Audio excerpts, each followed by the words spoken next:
sign will get quite out.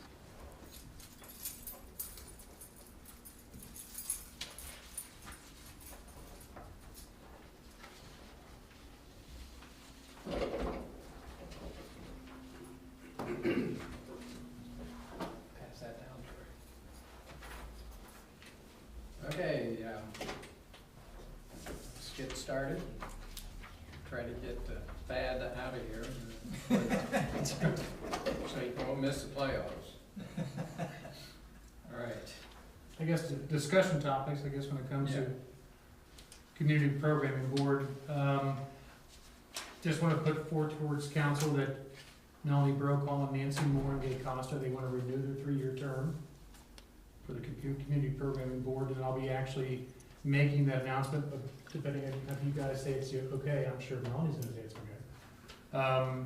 What you feel about it, because I'll make that announcement on the 26th of the council meeting. And just, what you feeling, Jack? Oh, that's fine. Okay. Jeff? I'm good. I have no problems, but I do have a question. Mm-hmm. Was this something that was open for anybody else to apply or not? I don't know, you might have to ask Chip Burkest. Okay. Right. Usually they only ask for people to apply when there's a vacancy. And traditionally, Okay, so they if just they are going to, reappoint. okay, reappoint this, okay. Yeah, yeah. And my wife and Joe Orndorff have been, I think, part of that system since it started 30 years ago or so. Is that right? I didn't know exactly what was the system with this. I just thought it's something that gets open, and if Yeah. anybody else wants to apply, has a chance to apply. No, yeah, so for the reappointments now, we have opened it up for people when somebody, one resigns. Okay. Yeah, that's the other thing too, if you had that done before, where somebody actually says, oh, I can't do this anymore. If there's somebody that you know that would like to be a part of that, that would be awesome, because then they can take that person's place, for sure. And then there is a meeting tomorrow, Mm-hmm. at what time, 7 or 7:30 and where? at Waycross Waycross. Yeah, it's okay. Studios. Oh, right away across. Yeah. I was just curious with the responsibilities, I mean, what do they exactly do, the board members? Yeah, Melanie, what exactly do you I do? am the fiscal officer, so I review their books and we discuss different sustainabilities because of different members coming and going. Of course, I'm focused on the income. How to, with the revenue, with different members, lowering their level or changing and getting contracts out, trying to make it more sustainable. Because Jason Goldstein's on it as well. Right, So there's 4 people here from Greenhills. His term's not up yet. I think we have 5. Oh, we have 5? Who's the other one? Well, Jason's no longer a resident of Greenhills. Tom Brockman. That's right, he is. He's in Springfield Yeah. Township. So, is there gonna be an opening then for that? When his term's up. His term's up. Okay. I imagine. I think that's next year or 2016. Yeah, I can't remember. Now, this also, this schedule, should not appear for us on Greenhills or appear somewhere else on for the meetings? The, You can reach Waycross through our website, so you would. But it's see all not, the it's not organizations. appearing as part of our No. meetings? No. No. Okay. Mhm. Okay, and they're, Yes, it's at 7:30 tomorrow. 7:30, okay. so this group of individuals Meet 4 times a oversee year. the operation basically of Waycross and through Chip's salary and what they pay the employees. Yeah, Is it an open meeting? I believe so. yeah. I And think how often do they meet? Once a quarter. Once a quarter, Yeah. okay. So, how many people are from Forest Park? Are there 4 or 5 from Forest Park as well? There originally was 5 from Forest Park, Greenhills, and Springfield Township. And now Springfield Township is dropped out. There's 5, currently, there's 5 from Forest Park, 5 from Greenhills, Okay. So, Mhm. and Joe Orndorff is at large. He moved out of the area, but Some time ago. we won't let him go. he's a real expert in this area. Yeah, I've seen him at the annual meetings a couple times. Knows a lot of the legal ins and outs of Mhm. cable systems. And of course, you know, everybody probably knows wing codes. Yeah. All right. You Next, make a motion that the regular Oh, yeah. schedule. Okay. next on the agenda is the schedule of retention. And contrary to the agenda, it is not retention and detention, it's retention and disposition. Detention, come back in school. And at this point, I'll defer to Jeff to kind of go over the current schedule and Well, you see it, there it is. There's really, well, there's nothing magic about it. This is the retention schedule. This says how long different types of records of the village are maintained. This is a document that's really, this is really the responsibility of the Records Commission for the village. They're the ones that administer this and meet. And through the most recent meetings, we've been updating these, and then also it's that reviewing this to see if there are any records that are ripe for disposal. I mean, what it basically says is this is the type of record, and then this is how long we have to keep it. I mean, I guess I can answer questions if you have any specific questions about it. So it's a 20-year deal. We've been holding the records 20 years. Well, certain things. Town or permanent. They all vary. Actually, maybe I'll clarify too that this, just so you understand, these couple pages just relate to legislative, legal and Right. legislative. The whole document, this is actually the entire retention schedule that addresses every department, but I copied yours. And I think what had come up, Jeff, is each of them have files probably at home that are duplicates and, Mhm. being able to dispose of those items. Right, and I know Kathy was gonna talk about this too, but short version is, and she can correct me, which she does routinely on Records Commission items. But I think the general rule to think of is this. If you get, let's say you get a council packet that has an agenda in it, has copies of the legislation you're gonna be dealing with. Those are just copies for your convenience, really. The official copies of the agendas and of the legislation are maintained here. So if the question is, can you, after the meeting, can you pitch or can you recycle your council packet? Sure. Because what this says is that the official copy of those things are maintained on this schedule. The clerk maintains those records. What you get is, I guess the best way to say it is, it's for your convenience. It's so you can have something in front of you, but they're not the actual sort of official copies that we maintain from this. Yes. I don't know if I heard this with your presentation at the Hamilton County Municipal League or somewhere else, but if we were to put any markings, any notes on it, and we use those notes in council, then that's a different story. What we were talking about then are personal notes. So if you sit up here during a council meeting and you take notes, the question that's come up a lot of, lots of communities, they say, all right, so are my notes public record? Mhm. And the easiest way I can explain that is, general rule is, no, your personal notes are not public records. The example I gave is that, so if you take your notes and then at the end of the year you throw your notebook away, it's probably fine. Where there's a difference is you take your notes for a council meeting.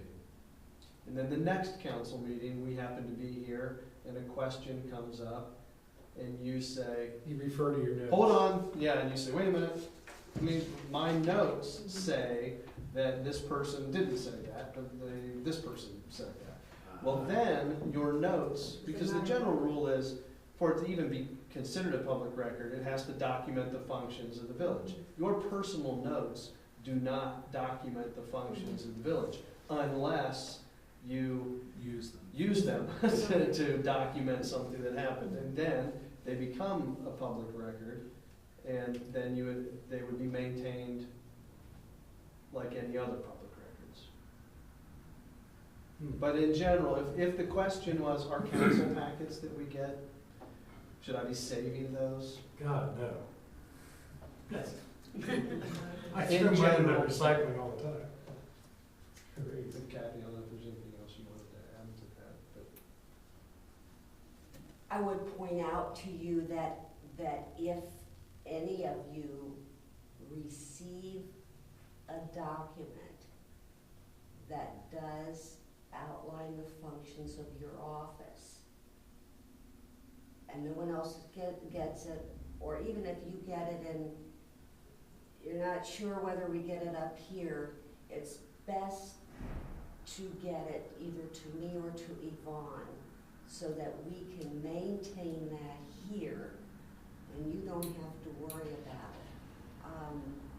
So if you get something from, let's say, somebody who lives here in Greenhills, and they just drop it off to me, that should really go in. That is a public record. Okay. Because it's of your office as a member of council, and that should come here.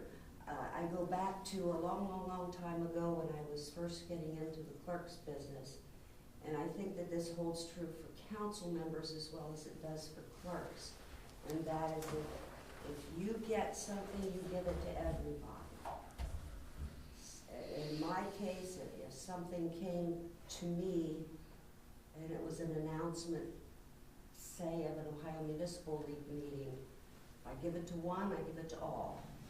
And I think that's a good rule to follow for council as well, that if you get something from a citizen who has a question or whatever the case may be, is to simply bring the document up here and have it copied to everybody, so that everybody's on the same page with it.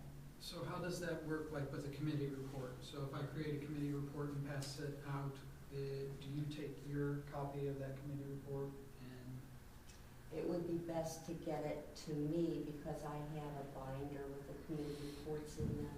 Okay. And you would make copies for the rest of the council? No, I'm saying that if Oh. I made copies for everybody, I have to make sure I've Oh, got okay, a copy gotcha. for Kathy. So don't drop anything off to you.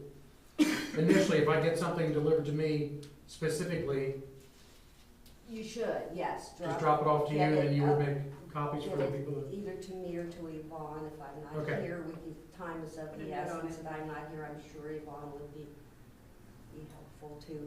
I'm Get sure it she out. would. But it's best to just put at the top of that document, see,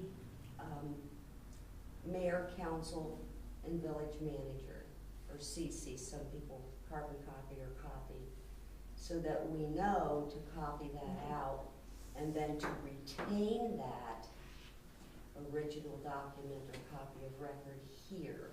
And that way it takes all of the responsibility off of you people as council. You don't have to have your homes cluttered with paperwork. Yeah, Jeff. I've got binders. If you want to see any of those copies that could be shredded. You can't believe in 2 years how much you saved. Well, I'm I wasn't- quite well aware of the amount of paperwork that one council person can accumulate. And who's that? So, And various boards that he serves on. but really, the public is going to come here first. They're not gonna come to your house and knock on your door and say, hey, Greg, I need a copy of something. They're going to come here. Right. And it just makes good sense to me to have those documents here for you as council people, not to have them as copy of record in your personal files. Okay. That's good. Any other questions? I can't believe how long ago we did this. We're working to slowly get them upgraded. And I might point out to you that as we redo these and update them, there will be a letter after the schedule number denoting the department. Because right now, you could have a 92-1 in every department in the village. Whereas when they're all updated, it will show what department that 92-1 belongs to. Even if there's more than 4 92-1s, you'll have a delineation. Cool. Thanks. And when we did this back in '92, we were lucky enough to have Cliff Rothman, who was also a council member, but his job with Hamilton County was developing the records retention program for Hamilton County. So Wow, that's pretty cool. that's how we got ours. It's a daunting job. It really, truly is. Even updating. I think I'd pull my hair out. Were you on that committee? Okay. We have anything else to discuss? Well, I'd just like to briefly discuss the prayer topic since it was brought up by a resident. I appreciate Tony speaking up and giving his, his 2 cents on it, and his opinion.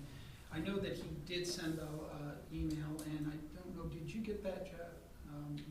I've gotten a number of Okay. them, I don't know if it's. Okay. Just to do diligence, though, I just wanted to make sure, there were some things in there that I think he was saying that weren't handled properly, and just want to make sure, my understanding is they were. Did you I believe I responded to that, and I hope, if I didn't, that I should have. I think that I copied all of council. Yeah, you responded. I got it. Yeah, and that tried to address each of his points. Okay. And yes, from my review, everything was done appropriately, all the procedures were followed. Good. appropriately. And then, What are the procedures? Well, as far as amending your council rules? Yeah, that's all, when I say procedures, I just mean the procedures for amending the rules of council. And the rules of council say, before you can amend the rules of council, it has to be, I don't have the exact words, it has to be introduced at a council meeting, Right. and then you can take action on it at a subsequent council meeting. You can't just walk in And just do it. and do it. And we reviewed the minutes of the prior council meeting. Right. And they were, there was, discussion about, well, it wasn't done under new business, but your council rules just say it has to be introduced at the prior meeting. We looked at the minutes, it was, and then it came properly before council as an ordinance, and you voted on it.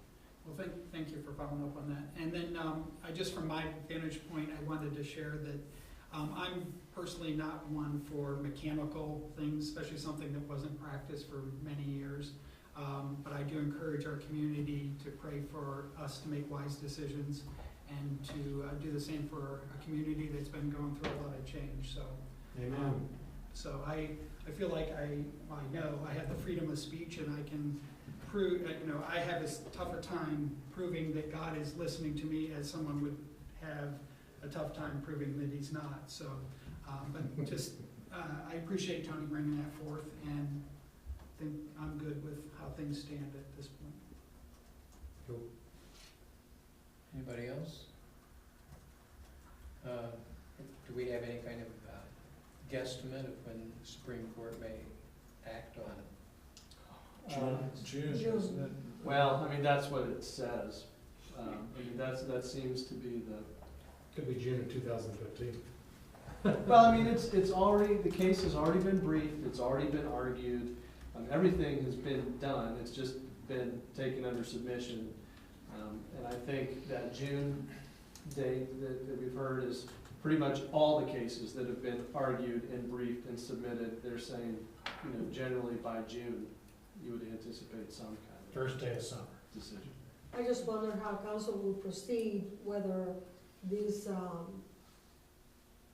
doesn't get thrown out, it's not causing a conflict, how council and the mayor plans to proceed on that, whether or not we are going to put back the word, how we're going to do that, if we're going to do that, I think it's worth a discussion at some point in time. Right. Well, and the other thing too, I'm hoping that we're mature enough that, I was talking to somebody about this earlier, I don't care what the topic is, whether we agree with it or not, how sensitive it is or not, I really think that part of the working session is to be able to lay stuff on the table and discuss it openly and freely. And, you know, I think that's our responsibility. So we could always take it up and see if that makes sense. You know, like I mentioned earlier, I'm not much for mechanical actions when it comes to that.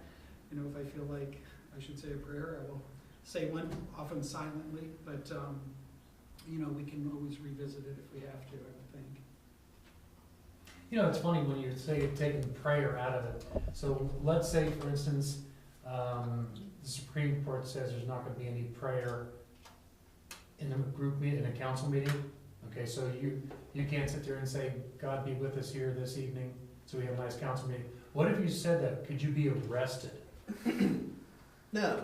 Okay. No, I mean, it's not any sort of, it's not a criminal, I mean, no.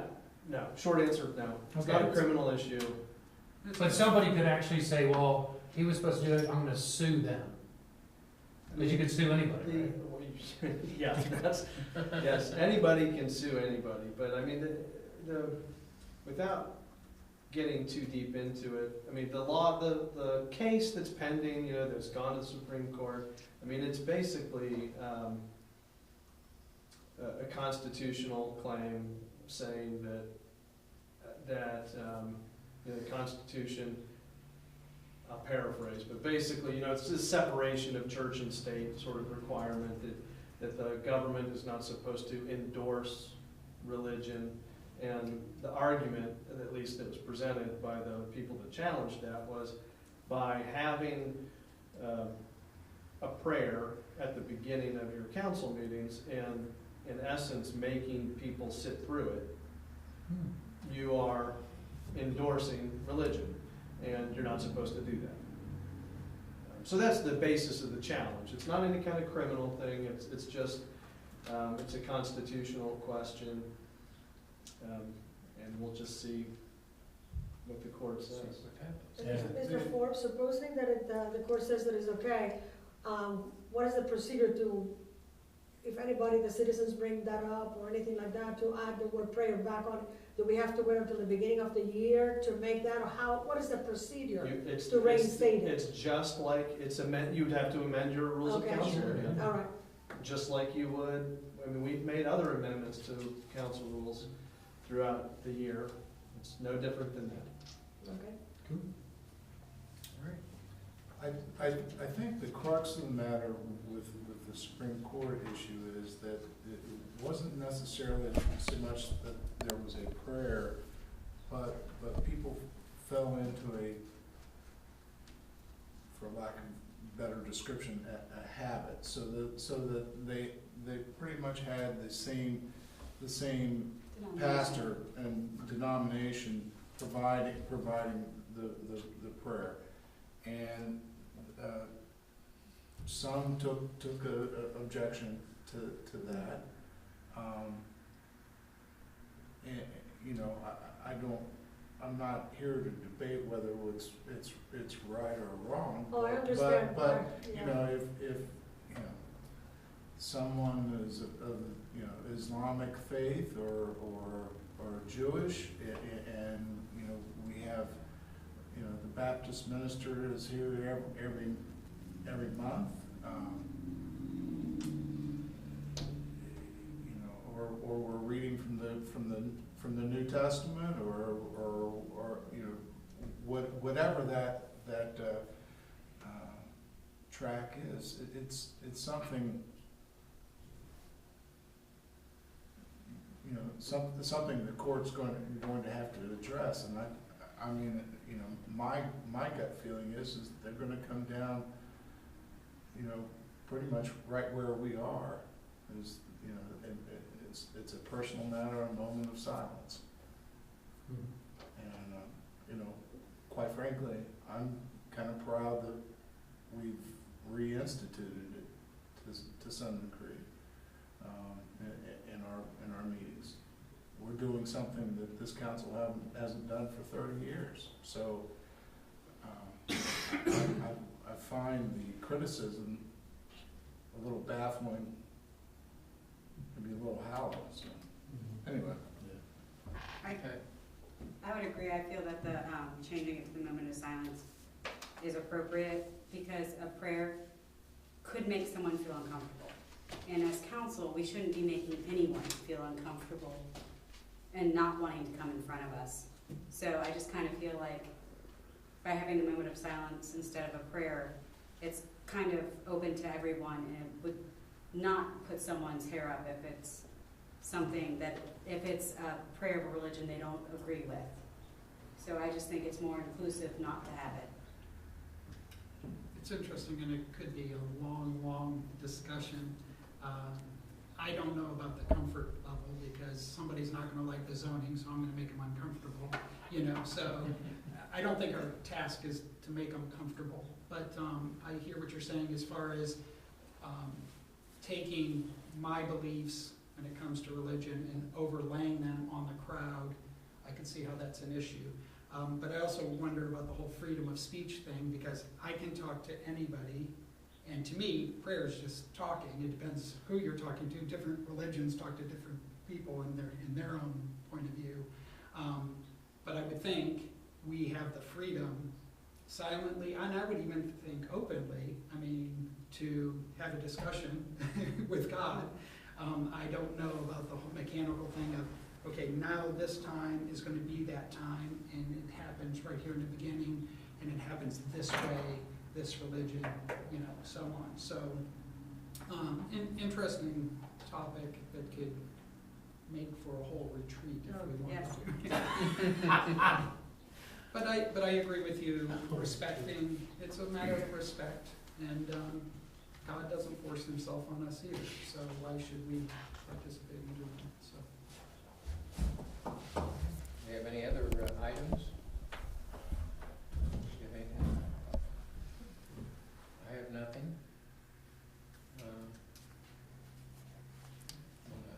Mr. Alger. Do a motion, Mr. Holmes? Make a motion for us to convene to executive session to discuss the negotiations regarding the sale of real estate. Second? Second.